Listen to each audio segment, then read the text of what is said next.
የኢትዮጵያ ሕዝባዊ አብዮታዊ ፓርቲ ኢህአፓ እየተዘጋጀ የሚቀርብ ፍኖተ ዲሞክራሲ የኢትዮጵያ አንድነት ድምፅ ነው። ጤና ይስጥልኝ፣ እንደምን አመሻችሁ አድማጮቻችን። ዛሬ ረቡዕ ህዳር 24 ቀን 2018 ዓመተ ምህረት ነው። የደምቢ ዶሎ ዩኒቨርሲቲ ተማሪዎች የነበሩትና በአክራሪ የኦሮሞ አሸባሪዎች የታገቱት ተማሪዎች ጉዳይ እስካሁን እልባትን አላገኘም።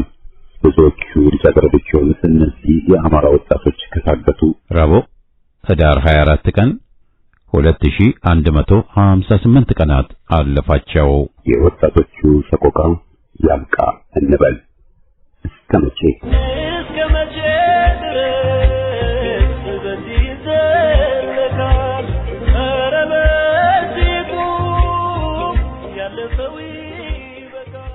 ታላቁ ኢትዮጵያዊ ባለቅኔ ደራሲና የነጻነት አርበኛ ቀኝጌታ ዮፍታሔ ንጉሴን በሚመለከት ከዮሐንስ አድማሱ የቀረበውን አሰምተን የዛሬ ዝግጅታችን ፍጻሜ ይሆናል። በቅድሚያ ዜና። የአገዛዙ ገዳይ ጦር በደንቢያ ከተለያየ አቅጣጫ በየቀኑ አለኝ የሚለውን ኃይል እያመጣ የመጨረሻ የሚለውን ኦፐሬሽን ቢሞክርም በፋኖ ኃይል ላይ ምንም ጉዳት ማድረስ አልቻለም። የአገዛዙ ቡድን በፋኖ ተመቶ ሲመለስ በተለያየ መልኩ ህዝቡን እየተበቀለ ይገኛል። ሰኞ ህዳር 22 ቀን ወደ ጨዋሂት ትምህርት ቤት በባጃጅ በመሄድ ላይ የነበሩ ተማሪዎችና አንድ እናት ምንም አይነት ውጊያ በሌለበት ሰዓት ጨዋሂት ከተማ ደልጊ መውጫ ላይ ተገድለዋል። ከተጨፈጨፉት ንጹሃን መካከል ተማሪ ዮርዳኖስ ጌትነት፣ ተማሪ ዳንኤል አበረና ወይዘሮ ጥሩ ዓለም ክፍሌ የሁለት ልጆች እናት ወዲያውኑ ህይወታቸው ሲያልፍ ሌሎች 4 ተሳፋሪዎችና ሾፌሩ በከባድ ቆስለው በሕክምና ላይ ይገኛሉ። ባገኘው አጋጣሚ ሁሉ የአማራን ህዝብ መጨፍጨፍና ማውደም የሚያረካው ገዳይ ቡድን ከፍተኛ ቁጥር ያለው ወታደር ነኝ ባይ የሰለጠኑ ሌቦች በቀጣናው አሰማርቶ ከፍተኛ ዝርፊያና ውንብድና ጭምርም እየፈጸመ ይገኛል። ከሰሞኑ በምስራቅና ምዕራብ ደንቢያ ብቻ ከ200 በላይ የገበሬ መሳሪያ፣ የቤትና የቢሮ ዕቃዎች፣ ማስጌጫ ቁሳቁስና የሚሸጥ ነገር ሁሉ መዝረፉን ከስፍራው የደረሰን መረጃ ይገልጻል። በጣቁሳና ጭልጋ ወረዳ ጨውድባና ጫንድባ የተባሉ ከተሞች ብቻ 15 ሚሊዮን ብር በላይ ግምት ያለው ዕቃ ዘርፎ ወደ ደልጊ ወስዷል። ገበሬው ፋኖን እያበላና እየሸፈነ እያዋጋ ነው፣ መደየት አለበት የሚለው ይህ ገዳይ ቡድን በርበሬን ጨምሮ የደረሱ አዝርዕቶችን በከፍተኛ ሁኔታ እያወደመም ይገኛል።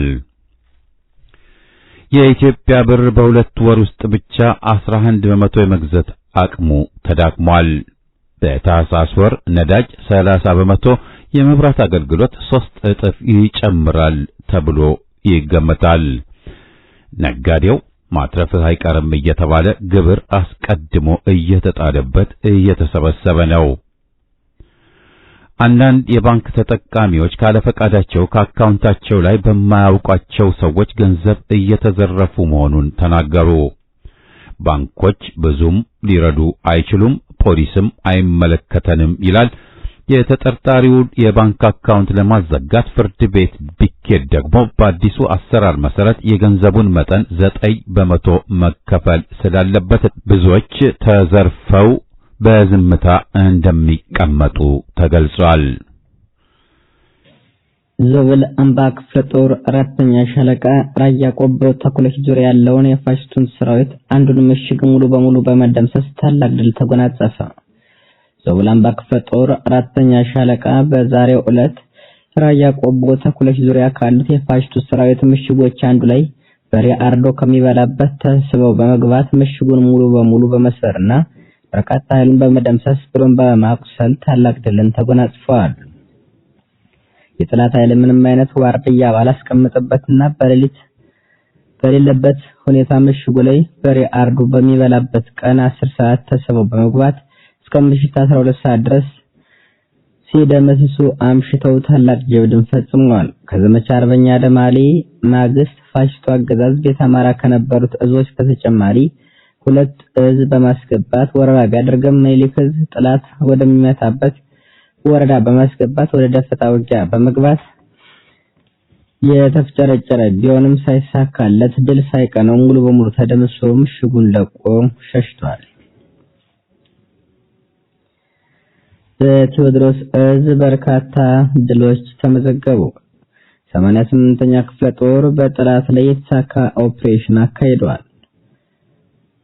የ88ኛ ክፍለ ጦር በአዲስ በተዋቀረ ማግስት በጠላት እንቅስቃሴ ላይ የተመሰረተ የተሳካ የማጥቃት ኦፕሬሽን ያካሄደ ሲሆን ጠላት የተለመደ የጥፋት በትሩን ህዝባችን ላይ ለመፈጸም ከሌሊት 9 ሰዓት ከወንበርማ ርዕሰ ከተማ ሽንዲ መነሻውን አድርጎ ወደ ኮኪ ቀበሌ ጉዞ ቢያደርግም በ109ኛ ኮር 88ኛ ክፍለ ጦር በተደረገ የማጥቃት ኦፕሬሽን በርካታ የጠላት ኃይል ሙትና ቁስለኛ ማድረግ ተችሏል። 3 የአድማ ብተና አመራሮች ተረሸኑ።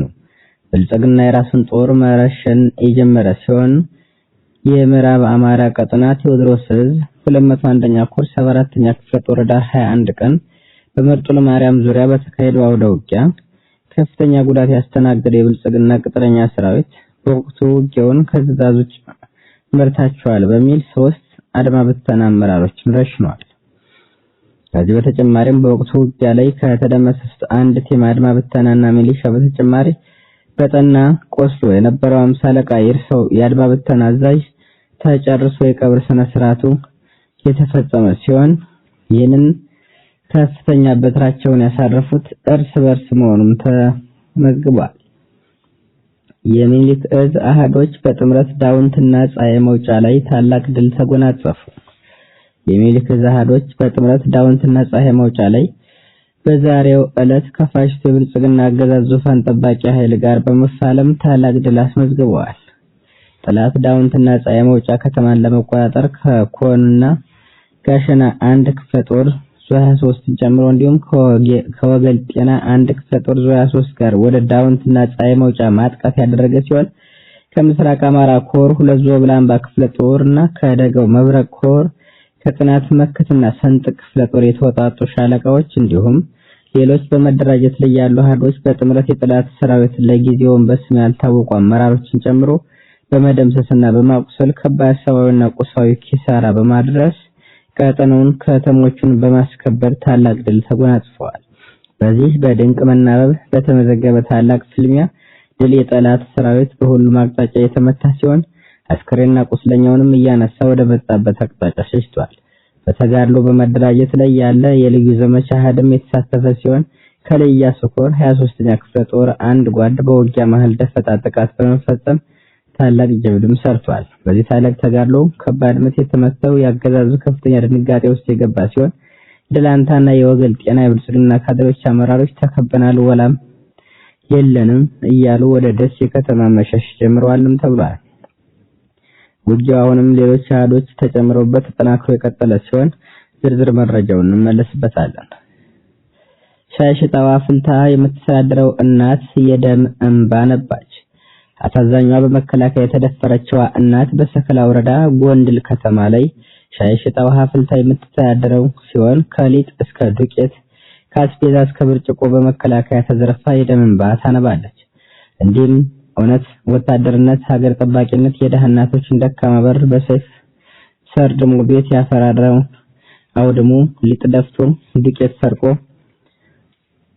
ብርጭቆ ከስክሶ ሻይ አፍልቶ ጠላ ሽጦ እንዳይተዳደር መከላከል ነው ወይ ስትል ትጠይቃለች። ይህ ከተማ ፋኖም ያልፈበታል መከላከያም ያልፈበታል ያለች ሳይሆን ከዛ ውጭ ከኛ ጋር ምንም ያገናኘው ነገር የለም። ለመዝረፍ፣ ለመደብደብ፣ ለማውደም፣ ለመስደድ የሚያበቃን ምንድነው? ደካማ እናቶችና አባቶች ተወልደው ባደጉበት ቀየ በደካማ አቅማቸው አርሰው ቆፍረው እንዳይተዳደሩ ቤቱን አውድሞ ሀብቱን ቀምቶ ለልመና ጎዳና እንዲወጡ ማሳደድ ነውና እውነት የሀገር መከላከያ ማለት ጉልበቴ በከዳኝ አቅም ባጣውበት ኑሮ በተወደደበት ከሰለብሽ ያፈራውትን ጥሪት መዝረፍ ነው ወይ?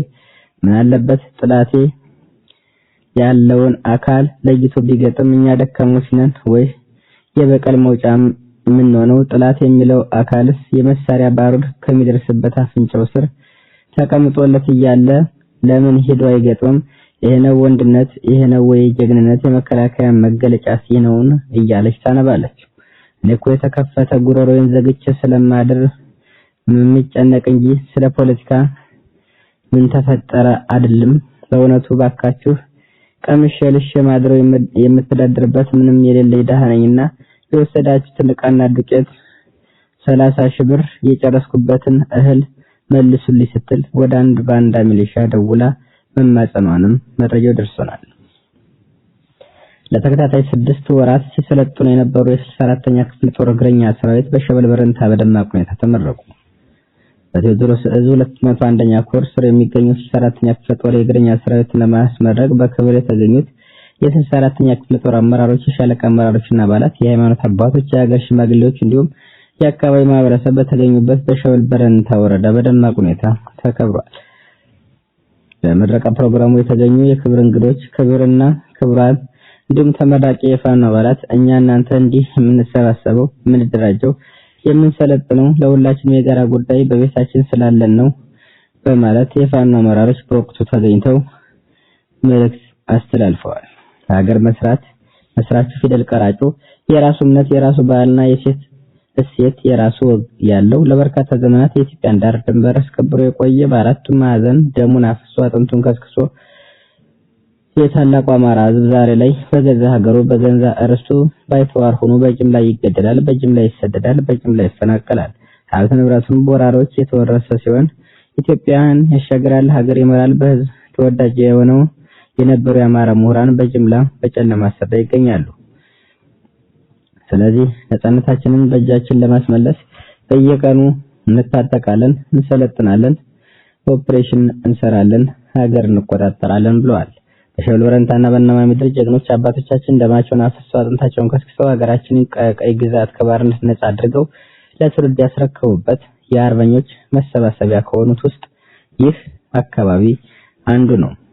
በመጨረሻም በመላው በአማራ ህዝብ ላይ ጦርነት ያወጀውን የአማራን የህዝብ አረመናዊ ድርጊት በመስራት በርካታ ግፎችና ወንጀሎችን እየሰራ የሚገኘው ያገዛዙ ጦስ ቆራጭ አረመናዊ ኃይል ለአንድና ለመጨረሻ ጊዜ ለማስወገድ ስለሚጠበቅብን ሁላችንም በዚህ የምረቃ ፕሮግራም የምትገኙ በሙሉ ራሳችሁ ዝግጁ እንድታደርጉ እያለን ለተመራቂ ፋኖች መልካም የምረቃ ጊዜ እንመኛለን በማለት በሰዓቱ የተገኙት የአማራ ፋኖ ብሔራዊ ኃይል አማራ ቴዎድሮስ 201ኛ ኮር 64ኛ ክፍለ ጦር ህዝብ ግንኙነት ኃላፊ መልእክታቸውን ቆይተዋል። የዕለቱ ዜና በዚያ በቃ።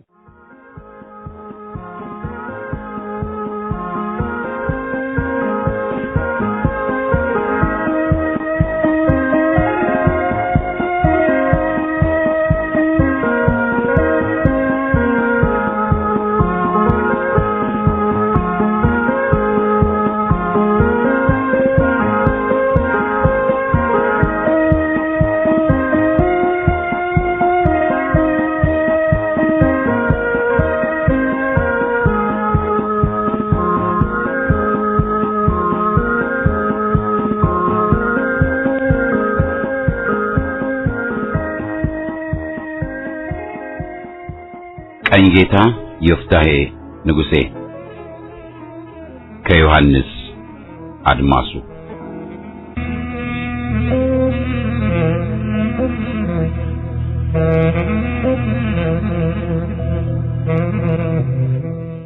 ኮከብ እምኮከብ ይሄይስ ክብሩ የሚል የኖረ የግዕዝ አባባል አለ።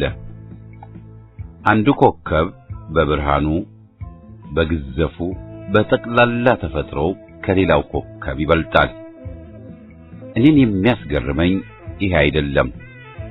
አንዳንድ ከዋክብት አሉ በተለየ አጠራር ተወርዋሪ የምንላቸው በሌሊቱ ህዋ ውስጥ ካንዱ ማዕዘነ ሰማይ ወደ ሌላው ተወርውረው ብልጭ ብለው ይጠፋሉ። ይህ ሁሉ የሚሆነው በቅጽበት ነው። ያንን በጨለማው ግርማ የተዋጠውን ህዋ በብርሃን ጎርፍ ሰንጥቀው አጥለቅልቀውት ይጠፋሉ። ተመልካችም ከመገረም በሚመነጭ ዝምታ ይዋጣል። በኢትዮጵያም የሥነ ጽሑፍ ህዋ ውስጥ ዮፍታሔ ንጉሴ አንድ ታላቅ ተወርዋሪ ኮከብ ነበረ።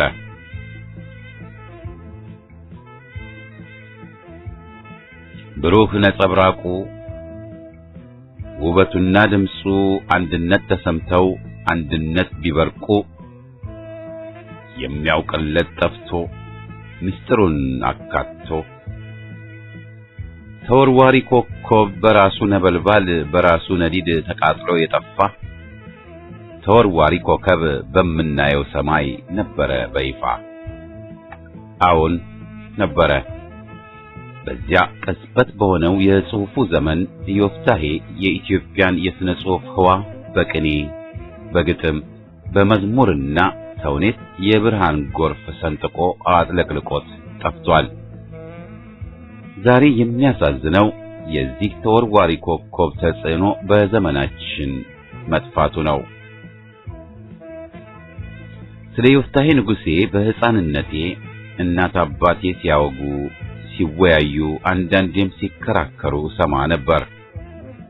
በተለይ አባቴ ከዮፍታሔ ንጉሴ ተውኔቶችና መዝሙሮች ውስጥ በቃሉ የሚያስታውሳቸውን ስንኞች ሲያንጎራጉር እየሰማሁ የዮፍታሔ ፍቅር በሕፃን ልቦናዬና ስሜቴ ተሳለብኝ።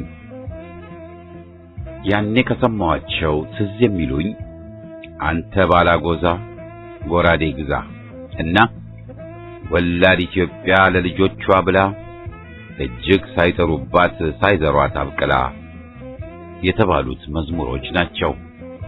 ሁለተኛው በጣም ጠሊቅ መዝሙር ነው። ጠሊቅነቱን የተገነዘብኩት ካደግኩ በኋላ ነው። ያኔ መዝሙሩ ይመስጠኝ የነበረው በቃላቱ ጣዕመ ዝማሬ ነበር። የፊተኛው መዝሙር ግጥሙን በሙሉ ላገኘው አልቻልኩም። የኋለኛው ግን ብርሃንና ሰላም ይባል በነበረው ጋዜጣ በሙሉ ተጽፎ ስላገኘሁት ከዚህ ቀጥሎ ጽፌዋለሁ።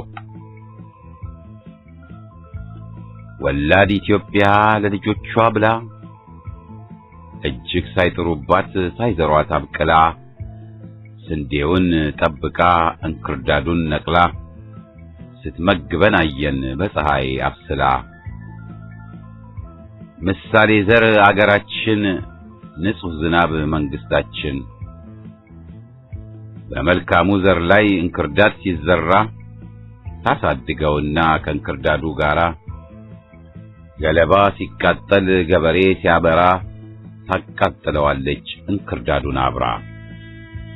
ምሳሌ ዘር አገራችን ንጹህ ዝናብ መንግስታችን አይዞህ የኛ ጌታ ነገርህን አትርሳ አለስልሰህ ዝራ የስንዴውን ማሳ የተዘራችው ዘር ፈርሳና በስብሳ ታፈራለች ፍሬ ሙታ ስትነሳ።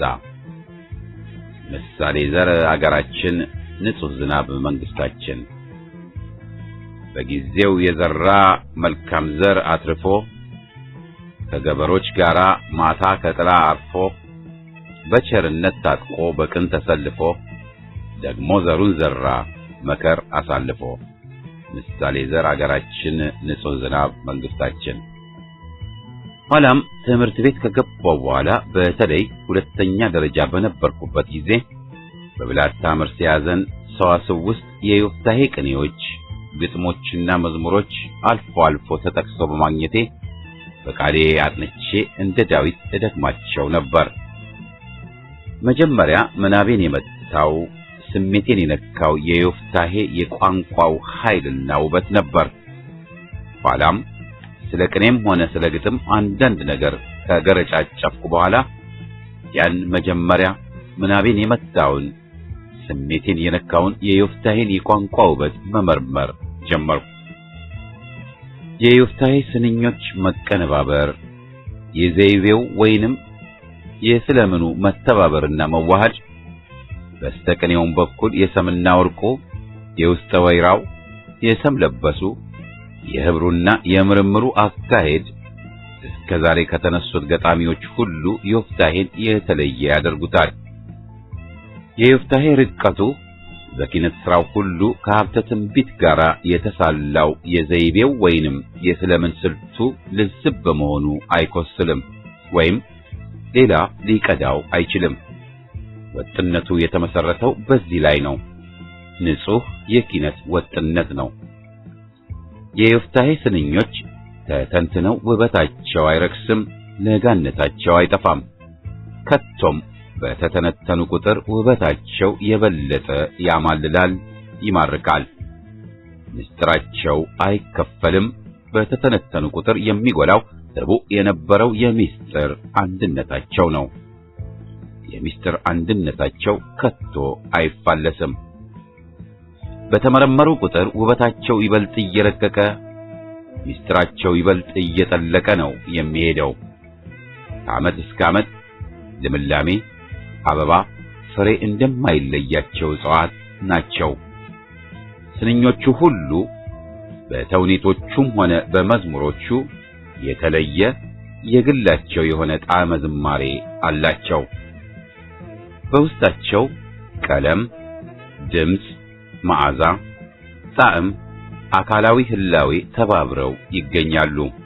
ወይንም በሌላ አነጋገር ስንኞቹ ለአምስቱ ሕዋሳት አፋ ደርሰው በእነሱ አማካይነት ዘልቀው ለሕዋሳት ውስጥ ይሰማሉ። በቅኔም ሆነ በግጥም ውስጥ በጠቅላላውም በኪነት ጽሑፍ እንደዚህ አድርጎ የሚያጽፍ ተራ ተውህቦ የለም። ለነ ክፍለ ዮሐንስ፣ ለነ ስነ ጊዮርጊስ፣ ለነ ተክሌ ዘዋሸራ፣ ለነ ዮፍታሔ ንጉሴ የተሰጠ ልዩ ድል የሚያስቀናና የሚያጓጓ ግሩም ተውህቦ ነው። ዮፍታሔ ንጉሴ የተወለደው በ1897 ዓመተ ምህረት ጎጃም ደብረ ኤልያስ ነው። እዚያው ከተወለደበት አገር እየተማረ አደገ። በቤተ ክህነት ትምህርቱም እጅግ ምስጉን ስለነበረ ማዕረግ ተቀብሏል። በተወለደ በ14 ዓመቱ ወደ አዲስ አበባ መጥቶ መጀመሪያ በሊጋባ ጽሕፈት ቤት በኩል ይሰራ ነበር። ከዚያ በኋላ ግን በዳግማዊ ምኒልክና በተፈሪ መኮንን ትምህርት ቤት በአማርኛ ቋንቋና በመዝሙር መምህርነት ሰርቶ ነበር። ቀጥሎም በቅዱስ ጊዮርጊስ ትምህርት ቤት አስተዳዳሪና ዲሬክተር ሆኖ ነበር። ኢትዮጵያ በጠላት በተወረረች ጊዜ ዮፍታሔ በወለጋ በኩል አድርጎ በስደት ወደ ሱዳን ሂዶ ነበር። ካርቱም ሆኖ በ1929 ዓመተ ምህረት ስለ ኢትዮጵያ በጻፈው መዝሙር ውስጥ የሚከተሉት ትንቢታዊ ስንኞች ይገኛሉ። ጎበዛዝቴ ሆይ ቆነጃጅቴ፣ ምንኛ ነደደ ተቃጠለ አንጀቴ፣ እንመለሳለን በአዲሱ ጉልበቴ፣ እናንተም ተምርኮ እኔም ከስደቴ። ዮፍታሔ ከስደቱ በ1933 ዓመተ ምህረት ተመለሰ። በ1935 ዓመተ ምህረት በጥቅምት ወር ለሕግ መወሰኛ ምክር ቤት ምክትል ፕሬዝዳንት ተብሎ ተሹሞ በዚሁ ላይ እስከ 1939 ዓመተ ምህረት ሰኞ ሰኔ 30 ቀን ድረስ ሲሰራ ቆይቶ ሰኞ በቢሮአቸው ሲሰሩ ውለውና አምሽተው ከቤታቸው ገብተው ከተኙ በኋላ በማግስቱ ማክሰኞ ባልጋቸው ላይ ሙተው ተገኙ። ማክሰኞ ሐምሌ 1 ቀን በመካነ ሥላሴ ተቀበረ። ቀደም ብሎ ስለ ብላቴን ጌታ ኅሩይ ወልደ ሥላሴ ሞት ከጻፈው የእንጉርጉሮ መዝሙር የሚከተሉት ስንኞች ይገኛሉ። ሰውን ሰው ቢወደው አይሆንም እንደራስ፣ ታመህ ሳልጠይቅህ መቅረቴን አትውቀስ፣ ባውቀው ነው ተመታሁ እንደማልመለስ፣ ይማርህ መሐሪው እስትመጣ ድረስ። አዎን ሄደ ብላቴን ጌታ ኅሩይን ሊጠይቅ፣ እንዳለው በዚያው ቀረ አልተመለሰም። አወይ ጥርሴ ሞኙ ዘወትር ይስቃል ያለው ባለቅኔ በተወለደ በ42 ዓመቱ በድንገት ሙቶ ተቀበረ። ያ መዋግደ ሕሊናው ኢትዮጵያ ሁናው የጽሑፍ ዘመኑን በረቂቅ የጽሑፍ ውበት የፈጀው ድንግል ሀገሬ ሆይ ጥንተ ተደንገሎ እያለ አቻካል ያላገኘላትን አገሩን የዘመረው ባለቅኔ ድንገት ሙቶ አረፈ። ያ እናጣሁ ወረታን እነ ከምሲን እነ ገድሉንና እነሱንም የመሳሰሉትን ባህሪያት የፈጠረው ባለቅኔ ክንዱን ድንገት ተንተርሶ ተኛ። ምናልባትም ቀደም ብሎ መላኩ በጎ ሰው የዮፍታሔ ዘመነኛና የወቅቱ ተቀናቃኙ ለአለቃ እልፍነህ የገጠመው የሐዘን እንጉርጉሮ ለዮፍታሔ ሞት የሐዘን መግለጫ ሳይሆን አይቀርም። ይቅር አይወራ የዮፍታሔ ሞቱ ይታወቅ የለም ወይ ድምፁ በመጥፋቱ። ዮፍታሔ ንጉሴ የሞተበት ምክንያት ምን እንደሆነ እስከ ዛሬ ድረስ አልታወቀም። እኔም በበኩሌ ጠይቄ አስጠይቄ በወግ የሚነግረኝ ሰው አላገኘውም። አንዳንዶቹ እንደሚሉት ከሆነ የገደለው የከሰል ጢስ ነው። የዚያን ጊዜ ሰንደቅ ዓላማችን ጋዜጣ ረቡዕ ሐምሌ 2 ቀን 1939 ዓ.ም ቁጥር 11 ገጽ 21 ስለ ዮፍታሔ ሕመምና ሞት ቀጥሎ የተጠቀሰውን አጭር ማሳሰቢያ ጽፎ ነበር። የሕመሙ አኳኋን በሚገባ ገና አልታወቀም። የጤና ጥበቃ ጽሕፈት ቤት ይገልጠዋል ብለን ተስፋ እናደርጋለን። እስከ ዛሬ ግን አልተገለጠም። ተገልጦም ከሆነ ማስረጃውን አላገኘውም። ዮፍታሔ ንጉሴ በመሰረቱ ባለቅኔና ገጣሚ ነው። ልዩ ገጣሚ፣ ልዩ ባለቅኔ ነው። ስሱ ነው። ቶሎ የሚሰማው፣ በጥብቅ የሚሰማው፣ ጠልቆ የሚሰማው የኪነት ሰው ነው። ግልብ ወይም የወሸኔ ስሜት ሲያልፍም አይነካው።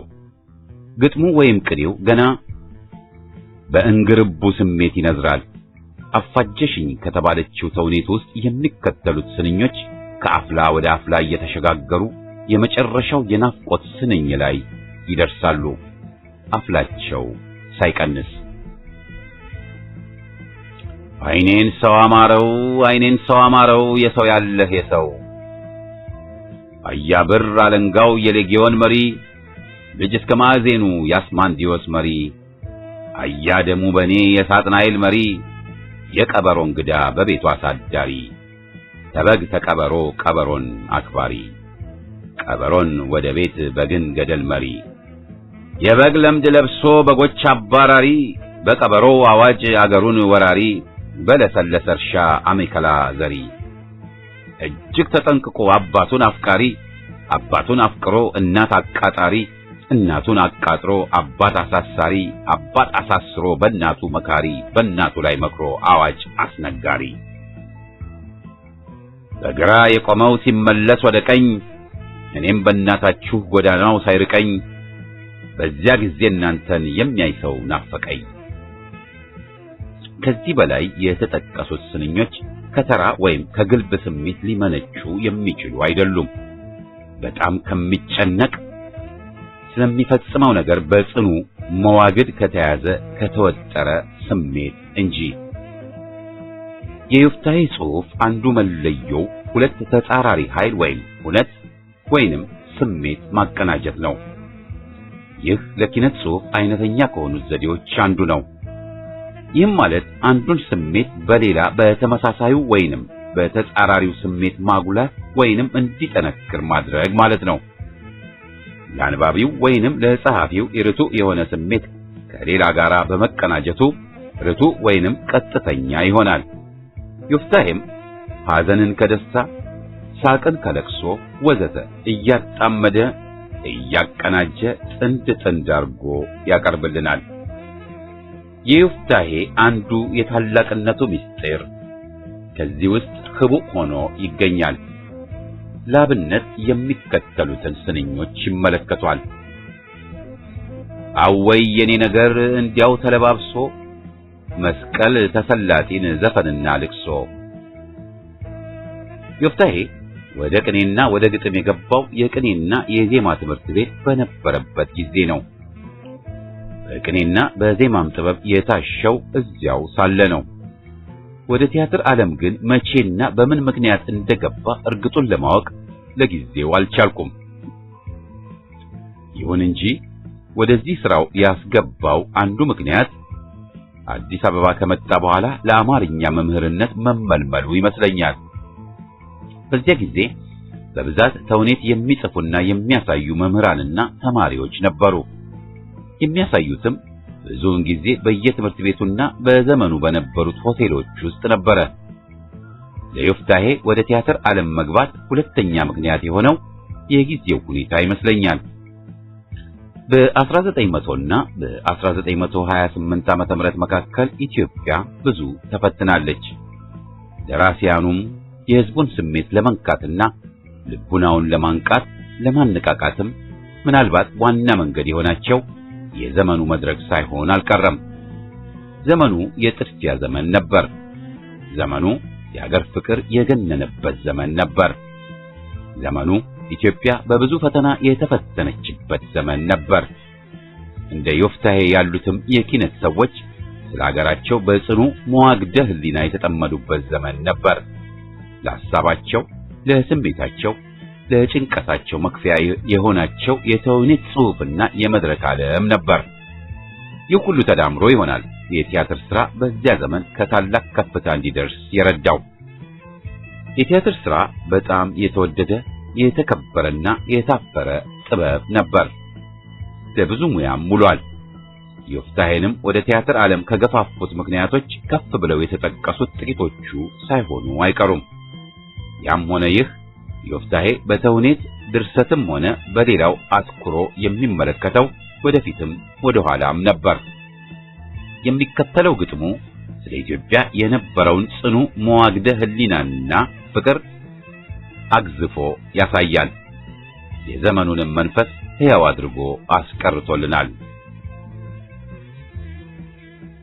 አጥንቱን ልልቀመው መቃብር ቆፍሬ ጎበናን ተሸዋ አሉላን ከትግሬ ስመኛ ድር ያለው ትናንትና ዛሬ አሉላን ለጥይት ጎበናን ለጭሬ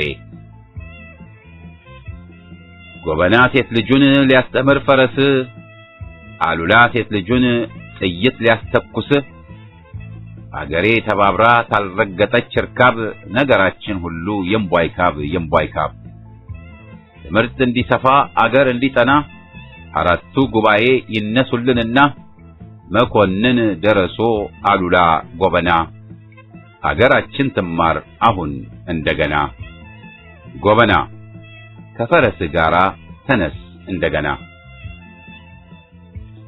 ዮፍታሔ ተውኔትም ሆነ ግጥም መዝሙርም ሆነ ቅኔ በብዛት መጻፍ የጀመረው አዲስ አበባ ከመጣ በኋላ ነው። ባገኘሁት መረጃ መሰረት በብዛት መጻፍ የጀመረው ከ1918 ዓመተ ምህረት ጀምሮ ነው። እስከ 1928 ዓመተ ምህረት ድረስ በጠቅላላው 16 ተውኔቶች፣ ግጥሞች፣ ቅኔዎች፣ መዝሙሮች፣ ዘፈኖችና ልዩ ልዩ ጽሑፎች ደርሷል። የጻፋቸው ተውኔቶች ሁሉ ተደጋግመው ታይተዋል። ተደናቂነታቸውም ወሰን ድንበር አልነበረውም። ለምሳሌ በ1924 ዓመተ ምህረት ሐምሌ 16 ቀን ከታዩት ቲያትሮች ዮፍታሔ ያቀረበው እጅግ ደስ ስላሉኝ ከዚህ አንዱን ክፍል ላዘጋጁ ለአቶ ዮፍታሔ ንጉሴ 300 ብር ጉርሻ ደግሞ በቀለባቸው ላይ የቀለብ ጭማሪ ተደርጎላቸዋል በማለት የዚያን ጊዜው ብርሃንና ሰላም ጋዜጣ ጽፎ ነበር። የዮፍታሔን ዕረፍት ምክንያት በማድረግ ሰንደቅ ዓላማችን ይባል የነበረው ጋዜጣ ስራ አይሞትም በሚል ርዕስ የተጻፈውን ሐተታ አስፍሮ ነበር። ሟቹ አቶ ዮፍታሔ ንጉሴ በሕይወተ ሥጋ ሳሉ ያሳዩአቸው ቲያትሮች ብዙዎች ናቸው። ከብዙዎቹ አንደኛ አፋጀሽኝ የሚባለው ቲያትር በማዘጋጃ ቤት ጽሕፈት ቤት በተቋቋመው ቲያትር ማስፋፊያ አሳሳቢነት ሐምሌ 16 ቀን 1939 ዓ.ም ከእኩለ ቀን በኋላ በማዘጋጃ ቤት አዳራሽ በታየ ጊዜ ከቲያትሩ ድንቅነት በላይ የደግ ሥራ ሠራተኛው ሲሞት አለመሞቱን አሳሰበ። አፋጀሽኝ እውነተኛ መስዋዕትነት ያለው ቲያትር ነው። ከዚያ ቀደም በኢትዮጵያ ውስጥ የሆነውንና እድሏ ቀንቶላት የተደረገላትን ከፍ ያለ ታሪክ ገልጾ ያሳያል። ይህንንም ከመግለጽ በቀር የታሪኩን መግለጫ የሆነ በውስጡ ያለው አሰራርና አነጋገር ጠሪቅ ነው፣ ልብ ይሰብራል ብሎታል። በዚሁ ጋዜጣ ላይ አቶ በለጠ የተባለው ሰው ስለ ዮፍታሔ ሥራ ቀጥሎ ያለውን ይናገራል። ምንም አሁን ደራሲው በመካከላችን ባይኖሩ የመልካም ሥራቸው መታሰቢያ ከኛ ጋር ሆኖ ዘወትር ሲያስታውሳቸው ስለሚኖር ስለ ቲያትር መጽሐፍታቸው ጥቂት እንድናገር ይፈቀድልኝ ዘንድ እለምናለሁ። አፋጀሽኝ ለአቶ ዮፍታሔ ንጉሴ የመጀመሪያ ወይም የመጨረሻ ድርሰታቸው እንዳልሆነ መናገር የሚያሻ አይመስለኝም። ከ1928 ዓመተ ምህረት በፊት በልዩ ልዩ ምስጢራት የተቀመሙና የዝማሬ ጣዕማቸው የሰሜን ሕሊና በሚመስጥ ዜማ የተቃኙ 16 ያህል ቲያትሮችና መዝሙሮች አዘጋጅተው በየጊዜው ለሕዝብ በማሳየታቸው የቲያትርና የድርሰት ሊቅነታቸው በሰፊው የታወቀ ሆኗል። ስለዚህም በቲያትር ድርሰት በመላው ዓለም ከታወቁትና ስመጥሮች ከሆኑት ጸሐፊዎች አንዱ እሳቸው ናቸው ብለን ብንናገር አያሳፍረንም። እነዚያ የቀድሞዎቹ ድርሰቶቻቸው ሁሉ ታትመው ያልተራቡ በመሆናቸው በጠላት ምክንያት ስለጠፉ ዛሬ ልናገኛቸው ባለመቻላችን የሚያሳዝነን ሳይሆን አልቀረም። ቢሆንም እነዚያ በኋላ በስደት አገርና ከተመለሱም በኋላ ይህንኑ ስራቸውን በታላቅ ትጋት ስለቀጠሉ 8 ያህል ቲያትሮችና ልዩ ልዩ ድርሰቶች አጽፈውልናል።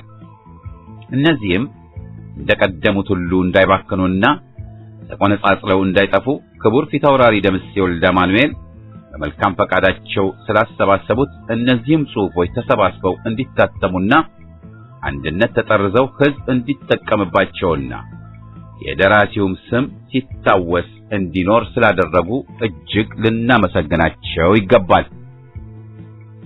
ከዚህ በላይ እንደተገለጸው የዮፍታሔ ድርሰቶች በጣም ብዙ ነበሩ። ከተውኔቶቹ መካከል ስመጥር የሆነችው አፋጀሽኝ የተባለችው በስደት ላይ ሳለ የጻፋት ተውኔት ናት። ከዚያ ቀደም ብሎ ስለናያ ከምሲና ስለናያ ባንቲቀጡ የጻፈው ተውኔት በጣም ዝነኛ አርጎት ነበር። በ1934 ዓመተ ምህረት እያዩ ማዘን የተባለ በ5 የተከፈለ ተውኔት ጽፎ በደራሲው መሪነት ተዘጋጅቶ ታይቷል። ዮፍታሔ ቅኔውም ግጥሙም መዝሙሩም በርከት ያለ ነው። ብዙ ዘፈኖችም ራሱ ፈጥሮ አውጥቶ ነበር። ሙናዬ፣ የኛማ ሙሽራ፣ አንተ ባላጎዛ ጥቂቶቹ ናቸው። ስለ ዮፍታሔ ንጉሴ በሙሉ ለማስተት አያመችም። እስቲ በመጠኑ ስለ ጽሑፎቹ አንዳንድ ነገር እናውሳ። የዮፍታሔ ዘይቤ ወይንም ስለምን የማይነካው የለም። የዘይቤው ሁሉ መሰረቱ ብሉያትና ሐዲሳት ናቸው። ከዚያም ታሪክን፣ ግብርናን፣ እረኝነትን፣ የዘወትር ኑሮን፣ እጽዋትን፣ አዝርዕትን ወዘተ ከመደበኛ ዘይቤው ጋር እያዋሃደ ምትሃታዊ የሆነውን ቅኔውንና ግጥሙን መዝሙሩንና ተውኔቱን ያቀርብልናል። ዘይቤው ሁሉን አቀፍ ነው። ላብነት የሚከተሉትን ይመለከቷል።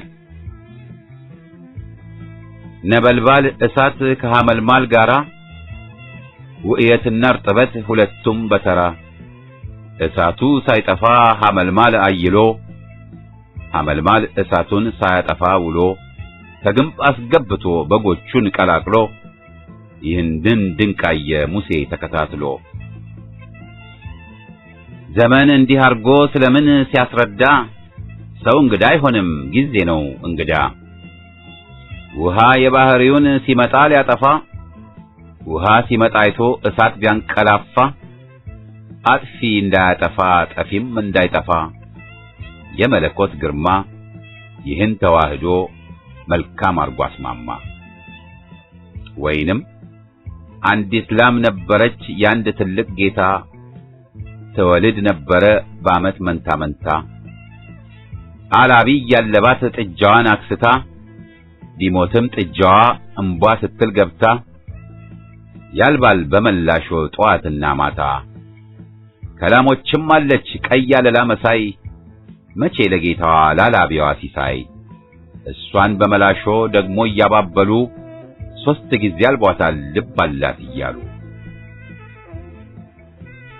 ወይንም አይኔን ባይኔ እንዳላይ መስታወቱ ጠፍቶ አይኔን ቆረቆረኝ ባይኔ ጉድፍ ገብቶ አይኔን ባይኔ ማየት ችግር ሆነኝ ከቶ ማን ነው የሚነግረኝ የአይኔን ጉድፍ አይቶ። የዮፍታሔ አማርኛ ላይ ላዩን ቀላል ወይም የዋህ ነው። ከዚህም በላይ የዮፍታሔ ጽሑፍ ሁሉ ጌቱ አፋጀሽኝ ውስጥ አንዱ ባህሪ እንዳለው ማጠሩ ነው።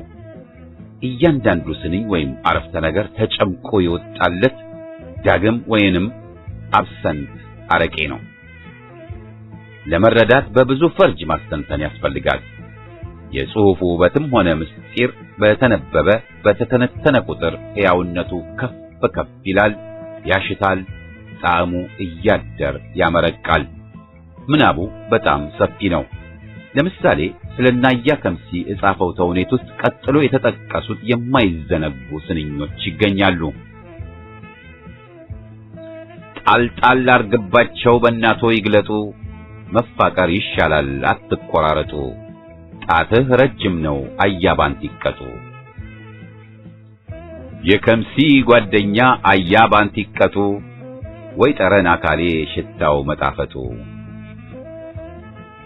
ለወንዱም ለሴቱም ለሁሉ አለበሰው፣ የኮራው ልጅ ከምሲ የተበጣጠሰው። ኮምተራው ባንቲቀጡም ጣውንቶቹን ለመስደብ ተነሳና ለአዝማሪው እንዲህ እያለ ይነግረው ጀመር። ሱሪው የነጣጣ ጉተናው ያማረ፣ አይኑ ቢቁለጨለጭ ቢወድቅ ቢነሳ፣ እንኳን 5 ብር አያገኝም ቤሳ። ወዲያውም አከታትሎ የባንቲቀጡ ጎባን የሚሆነው አትቸኩልብን አያ ባንቲቀጡ፣ ብር ማጣታችን አልታወቀም ቁርጡ ይለዋል። ዮፍታይ ንጉሴ የተለየ እንዳረቄ መርፌ የሚወጋ ዓይንና እጅግ የፈጠነ የተባ ጆሮ ነበረው። ለምሳሌ በተውኔት ድርሰቶች ውስጥ ከፈጠራቸው ባህሪያት መካከል እንዳጣፍ ወሮታ የሚሆን ሕይወት ያለው ነፍስ ያለው አማናዊ የሆነ ባህሪ ያላጋጠመኝም። ለሱ መሰል ወይም አቻ ለመሆን ይችሉ የነበሩ ፍቅር እስከ መቃብር ውስጥ የሚገኙት ከሀብት ሺመርና አጋፋሪ ጉደታ ነበሩ። ዮፍታሔ የተውኔቱም ሆነ የግጥሙ ምጸት በጣም የከረረ ነው። ለሱም ዘመን ሆነ ለኛ የማይታለፍ ሀተታ ነው። ለምሳሌ አፋጀሽኝ ውስጥ ስለ አርኩ መሄድ ሴቶች የዘፈኑት ሴቶች ተሰብሰቡ ፍልውሃ ድረስ አርኩ መሄዱ ነው እንድንላቀስ፣ ሂደዋ ሂደዋ ምን ልበልህ እኔ ውሃ ስንቁን ይዞ ይከተልህ አይኔ። የሰው አገር አፈር በዘንግ የተማሰው ያንን አካላቱን ከቶ እንዴት ለበሰው። ጫማዬ ያውልህ ከግሬ ላይ ወለቀ አርኩ ደህና ክረም ውሃችን አለቀ። ዮፍታሔ በዚያ በብዕሩ አንዴ ሲሰነዝር ስሜትን የሚወር የሚያጥለቀልቅ ኃይለ ቃል ውስጥ ይከተናል። ጠላ በቅምጫና እንጀራ ባገልግል ልላክልህ ወይ ይጣፍጥ እንደሆን የስደት ሲሳይ። አይኔን ሰው አማረው አይኔን ሰው አማረው የሰው ያለህ የሰው። ዮፍታሔ የተውኔቱም ሆነ የግጥምና የቅኔ ብዕሩ ዓላማ በተቀዳሚ ኢትዮጵያ ነበረች። ምዕራብ ወለጋ ሆኖ በ1929 ዓመተ ምህረት ከጻፋቸው መዝሙር ውስጥ ቀጥሎ የተጠቀሱት ስንኞች ይገኛሉ። ሰምና ወርቁን አስተውሎ ይመለከቷል። ድንግል ሀገሬ ሆይ ጥንተ ተደንግሎ፣ ሕፃናቱ ታርደው ያንቺም ልብ ቆስሎ፣ ልጅሽ ተሰደደ አንቺን ተከትሎ፣ የሕፃናቱን ደም አዘክሪ ብሎ። አስጨነቀኝ ስደትሽ እመቤቴ ተመለሺ፣ አዳም አባታችን ደከመህ ምንኛ፣ ስናውቅ እንዳለበት በገነት ምቀኛ፣ በገዛ ርስታችን ሲገባ ቀማኛ፣ ወደ ውጭ አንቀርም ተለይተን እኛ። ለኢትዮጵያ የነበረው ጭንቅ ስለ ኢትዮጵያ በተባለው መዝሙር ውስጥ በጉልህ ተገልጿል። መዝሙሩን የጻፈው በ1929 ዓመተ ምህረት ካርቱም በነበረበት ጊዜ ነው። ምን እምባ ነበረሽ ከራሄል ያነሰ፣ እምባ አይመልስም እምባ ጊዜው ካልደረሰ፣ መራራው ሐዘንሽ እምባ እያፈሰሰ፣ የልጆችሽ ርስት እንዴት ተወረሰ። አዲስ አበባ ውብ አሽከር ቀዘባ፣ አይባባ ልብሽ አይባባ፣ አይባባ ልብሽ አይባባ። ልጆችሽ ሳይሆኑ ቢቀሩ፣ አንቺን ለማጽናናት ሰዎችም ሲፈሩ፣ ደርሷል የዋይታሽ ቃል ራማ ከበሩ፣ ጊዜ ያለው ሊመለስ የስደትሽ ክብሩ። ቀኝጌታ ዮፍታሔ ንጉሴን ለጊዜው ለማስታወስ ያህል ከዚህ በላይ የተጻፈው በቂ ሳይሆን አይቀርም። ጽሑፉን ለማጠቃለል ዮፍታሔ ትንሽ አማርኛ በሚል ርዕስ በ1924 ዓ.ም የጻፈውን አጭር ግጥም እጠቅሳለሁ። ወዳጅና ወዳጅ ምንም ቢፋቀሩ እንቁጣጣሽ የለም ሰው ሁሉ ባገሩ። በጣም ብናስፋፋ ፍቅር እንደዋዛ ብቻ የኛ ነገር እንቁጣጣሽ በዛ።